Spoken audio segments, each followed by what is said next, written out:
Hello my beautiful souls, welcome to my YouTube channel tarot with Shivi dear. कैसे हैं आप सभी लोग? आई होप आप सभी लोग बहुत अच्छे हैं, बहुत अच्छे से अपना नया वर्क कर रहे हैं। अगर आप मेरे चैनल पर आए हैं तो रिक्वेस्ट करूंगी सब्सक्राइब करें इस चैनल को। वीडियो पसंद आता है तो लाइक दिस वीडियो। स्टार्ट करते हैं हम आपकी रीडिंग, देखते हैं आपके पार्टनर की करेंट एनर्जी आपको लेकर क्या है और की करेंट लाइफ में अभी क्या चल रहा है। जो भी मेजर चल रहा होगा वो हम देखने का प्रयास करते हैं, तो एंड तक ज़रूर बने रहिए। स्टार्ट करते हैं हम आपकी reading.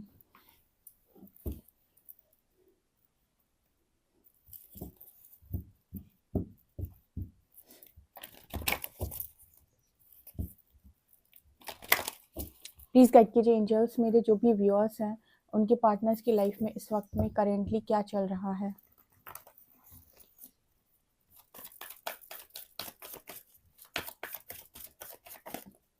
Okay, strength,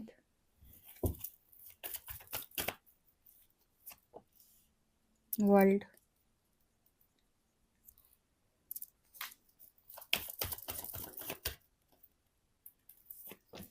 star,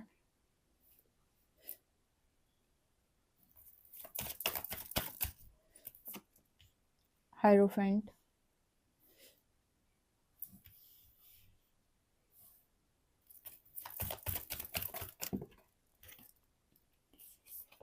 hanged man and chariot.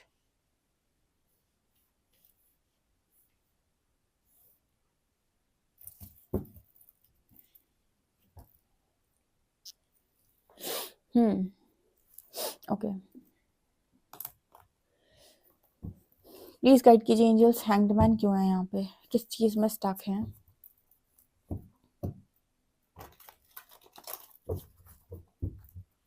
किस चीज़ में स्टक है? क्यों है हैंग्ड मैन?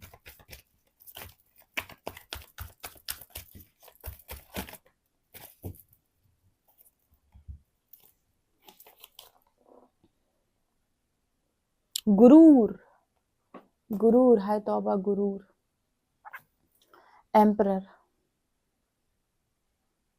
स्टक है। देखो, अंदर से व्यक्ति बहुत ज़्यादा डरा हुआ है, बहुत सारी चीज़ों को लेकर डर है, इसलिए कोई एक्शन नहीं ले रहा। सबसे पहली चीज़, कई बार आपको डर है कि सामने अगर आपने कोई भी एक्शन लिया या आपने किसी से कुछ भी कहा तो पता नहीं क्या क्या क्या हो जाएगा, तो डर के मारे एक्शन ना लेना। सबसे पहले तो इसी चीज़ में स्टक है कि कोई एक्शन ही नहीं ले पा रही, क्योंकि डर लग रहा है कि अगर डर कोई भी एक्शन लेंगे तो कुछ गड़बड़ हो जाएगी। दूसरा है गुरूर, यानी कि यहाँ पर एनर्जी है काई की, एम्परर की, जो मुझे यहाँ पर ईगो की वाइब दे रहा है। तो दूसरी चीज अपने ईगो में स्टक है।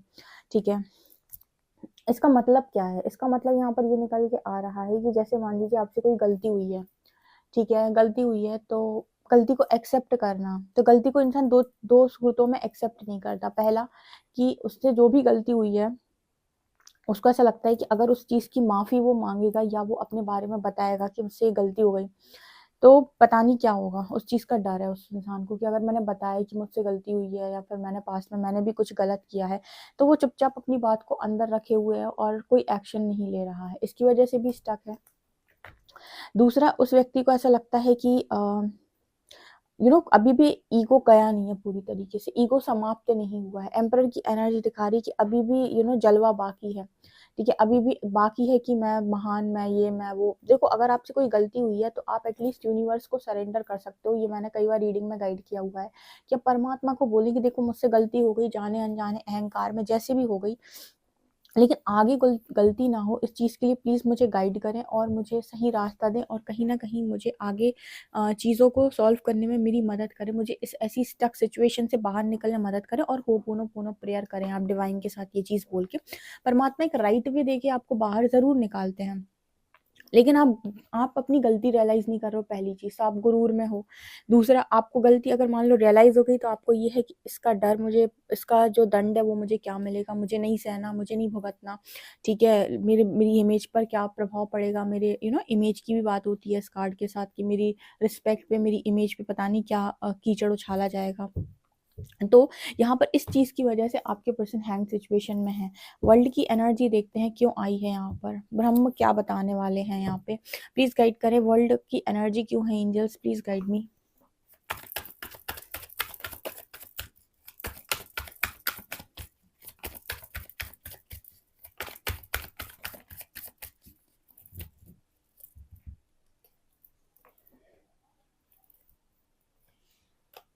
आपके पर्सन ने एक्चुअली इमेच्योरिटी में डिसीजन लिया है पास्ट में, और इमेच्योरिटी का डिसीजन था मैरिज का डिसीजन।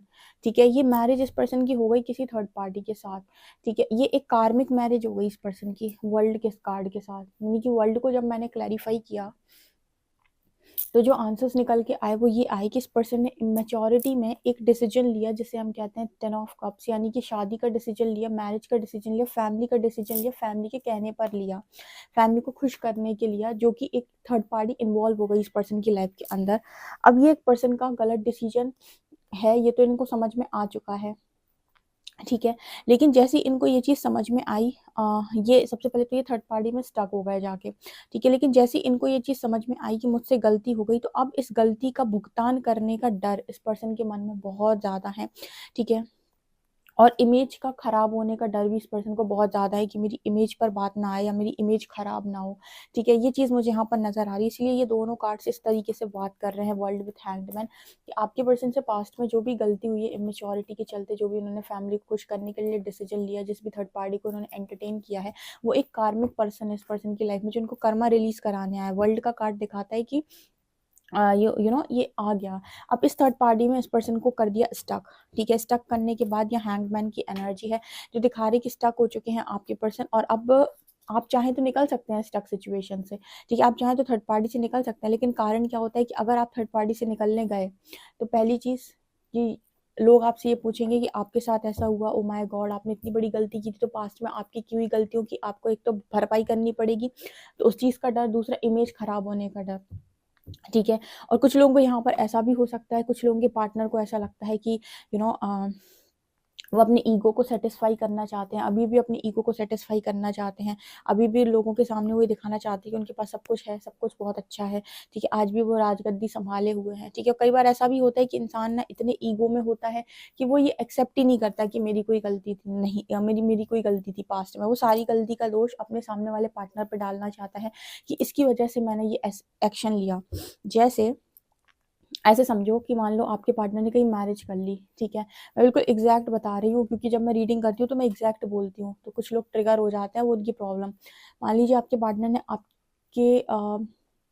आपके साथ कनेक्शन होते हुए कहीं और मैरिज कर ली। अगर मैरिज अच्छी चल जाती है, आपके पर्सन को उनकी सारी खुशियां मिल जाती, तो आपके पार्टनर कहते कि मेरी नसीब, मेरी किस्मत, मेरा सब कुछ। ठीक है, खुदा ना खास्ता, लाइक खुदा ना खास्ता का क्या मतलब है, जिसने जो किया वही मिलेगा, खैर छोड़ो उसको। मान लो मैरिज अच्छी नहीं चली। ठीक है, मैरिज अच्छी नहीं चली, तो आकर व्यक्ति ये कह रहा है कि तुम्हारी वजह से मैंने मैरिज की थी, तुम्हारे और मेरे बीच में झगड़ा हो गया था, हमारी ट्यूनिंग सही नहीं बैठी थी, इसलिए मैंने जाकर मैरिज कर ली, और मेरी मैरिज तुम्हारी वजह से ऐसी जगह पर हो गई है, तुम्हारे कारण मेरी मैरिज इस व्यक्ति के साथ हुई है, और इस सबके दोषी तुम हो। यानी कि कोई व्यक्ति आपसे कहे कि तुम्हारी वजह से आप ये बताओ, आप इस चीज़ पर क्या कमेंट सेक्शन में लिखना चाहोगे, कि आप ऐसे व्यक्ति को क्या बोलोगे? कोई व्यक्ति, मैं क्योंकि ना एक केस आया था मेरे पास ऐसा, और बिल्कुल सेम सिचुएशन का केस बता रही हूँ मैं।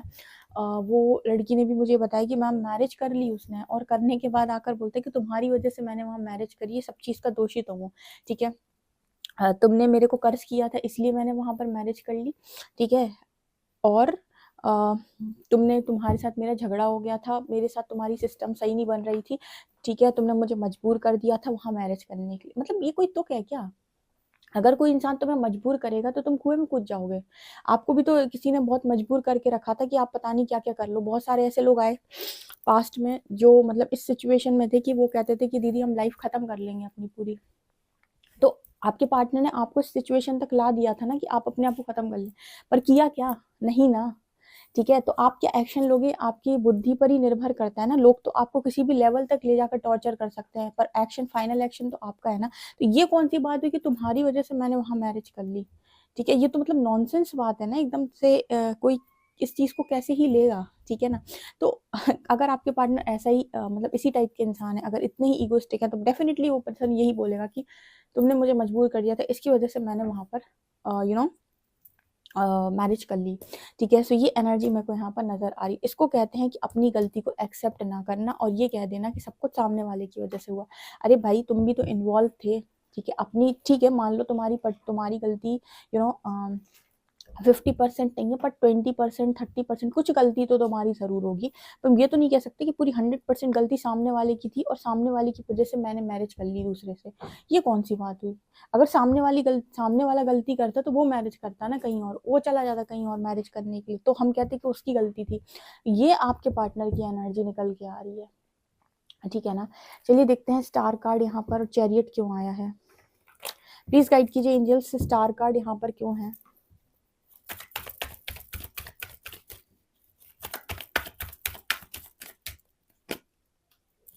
हाय हाय हाय हाय, देखो यहाँ पर स्टार कार्ड इसीलिए आया है, यहाँ पर क्वीन ऑफ कप्स की एनर्जी है। आपके पर्सन आपको और क्वीन ऑफ पेंटिकल्स यहाँ पर नजर आता है कि इस वक्त आप अपने करियर में बहुत ज़्यादा बिजी हैं। इस पर्सन पर आप ध्यान नहीं दे रहे। क्वीन ऑफ कप्स आपके लव को ये पर्सन मैनिफेस्ट कर रहा है कॉन्टिन्यूसली, ये इंसान आपके लव को मैनिफेस्ट कर रहा है, जबकि आपने इस पर्सन पर से ध्यान देना बंद कर दिया है। चैरियट की एनर्जी क्या दिखा रही है एंजल्स?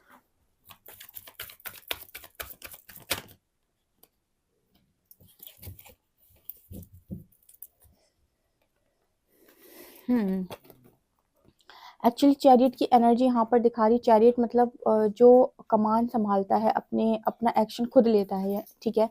आपके पार्टनर जो हैं वो पास्ट में जो भी इन्होंने किया है उसकी वजह से इनको यहाँ पर जस्टिस फेस करनी पड़ी है। तो आपके पार्टनर का जो एक तरीके से कह सकते हैं कि चैरियट की एनर्जी दिखाती है कि जो डिसीजंस आपके पर्सन ले सकते थे वो उन्होंने पास्ट में लिए नहीं, अब वो डिसीजन ले नहीं पा रहे, अब वो सिर्फ मैनिफेस्ट करते हैं कि मुझे वापस जाना है। चैरिट की एनर्जी दिखा रही है कि ऐसा यहाँ पर डिसीजन ये बनाना चाहते हैं कि मुझे लाइफ में वो एक मौका चाहिए, ठीक है, एक मौका चाहिए। यहाँ पर मैरिज की एनर्जी है, लाइक इस पर्सन को ऐसा लगता है कि वो किसी ना किसी बहुत गलत सिचुएशन में फंस गए थे, किसी ने उनके ऊपर कुछ करा दिया था, ऐसा वैसा जो भी पर्सन सोच रहे हैं।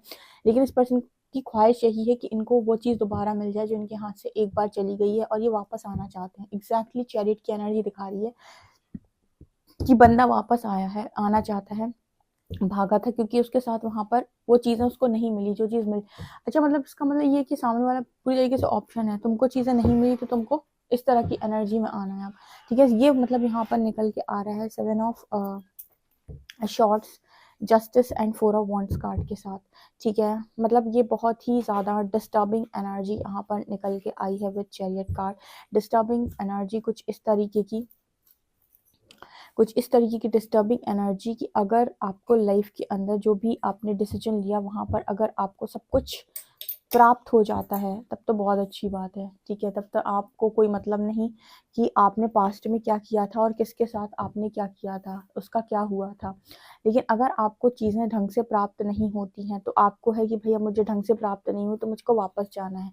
मतलब वो इंसान बेवकूफ़ है, ठीक है, और उस पर इल्ज़ाम लगाकर वापस जाना है कि तुम्हारी वजह से ही तो मैंने ये किया था, ठीक है। Totally toxic energy. हेरोफेंट का कार्ड क्या दिखा रहा है एंजल्स, प्लीज गाइड मी।